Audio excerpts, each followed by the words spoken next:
खुलुमबाय स्टुडिअ दं आङो राकेश रामसियारि नोंथांमोना मिथिगौ दे बीजेपी नि एमसीएलए रेवरेवा नार्जिहारि बिथाङा बावैसो सान सिगाङाव बिथाङा यूपीपीएल राजखान्थि हानजायाव जोगदान जादों नोंथांमोना बे खौरांखौ बयबो मिथिखागौ आरो बे समाव बीजेपी निनो सासे एमसीएलए राजीव बांगाल बिथाङा बेनि सायाव बाथ्रा बुंनायखौ नुनो मोनदों बिथां राजीव ब्रह्म बिथाङा बुंथिदोंमोन जे रेवरेवा नार्जिहारिया जेब्ला रेजिगनेशन होदोंमोन आरो बेनि उनाव बिथांखौ आङो लोगो हमदोंमोन आरो लोगो हमनानै बिथांजों सावरायदोंमोन आरो बै सावरायनाय समाव रेवरेवा नार्जिहारि बिथाङा बुंथिदोंमोन जे आं गेजेरावनो थानोसै आं गुबुन मोनसे राजखान्थि हानजायाव बेफोरबायदि जोगदान जाया बा जइन जाया होननानै बाथ्रा बुंथिदोंमोन होननानै फोरमायथिदों बिथां राजीव ब्रह्म बिथाङा आरो बिथाङा बुंथिदों जे बे समाव बिथाङा बै बाथ्राखौ नागारनानै बिथाङा बे समाव यूपीपीएल राजखान्थि हानजायाव जोगदान जाबाय बे जोगदान जानायाव जेबो बेफोरबायदि साननां गोनां गैया होननानै बाथ्रा बुंथिदों बिथां राजीव ब्रह्म बिथाङा आरो बिथाङा बुंथिदों जे बे समाव एमसीएलए रेवरेवा नार्जिहारि बे नार्जिहारि बिथाङा गुबुन राजखान्थि हानजा थामहिनबा यूपीपीएल राजखान्थि हानजायाव थांदों आरो बियो बयनिबो थाखाय थामहिनबा बे समाव राजखान्थियारि हानजाफोरनि जे दोलोनि जे दरजा बे दरजाया बयनिबो थाखाय गेवनाय आरो बेखौ लानानै आं माबा मोनसे बाथ्रा बुंनांगौ दं होननानै साना होननानै बाथ्रा बुंथिदों बिथां राजीव ब्रह्म बिथाङा आरो बिथाङा रोखा बाथ्रा बुंथिदों जे बे समाव रेवरेवा नार्जिहारि थांनाय थामहिनबा बीजेपी नागारनानै यूपीपीएल राजखान्थि हानजायाव जे थांनाय बाथ्रा बे बाथ्रायाव जे माबा मोनसे बुंथारनांगौ दं होननानै साना होननानै बाथ्रा बुंथिदों बिथां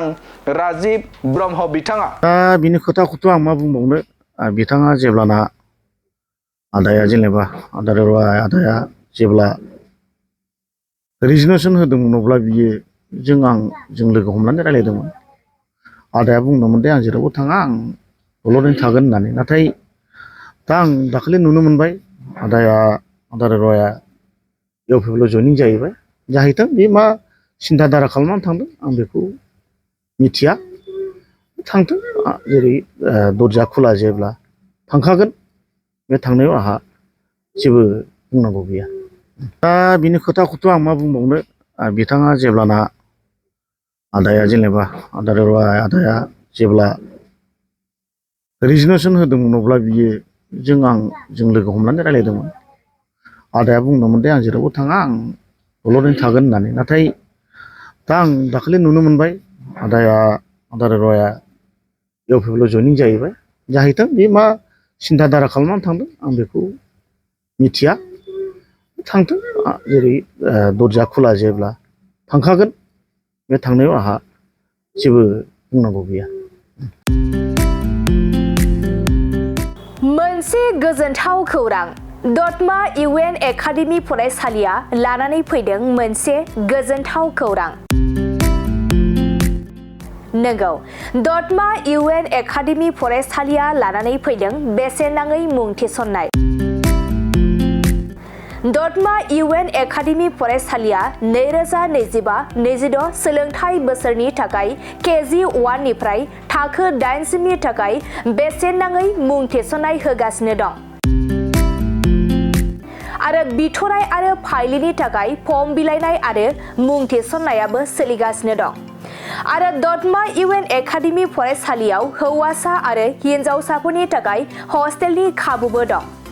बिनिखायनो नोंथाङाबो नोंथांनि गथ'खौ दतमा इउएन एकाडेमि फरायसालियाव बेसेन होआजासे मुं थिसननो सानदोंब्ला आरो हस्टेलाव दोननानै फोरोंनो सानदोंब्ला थाबैनो मुं थिसननो हागोन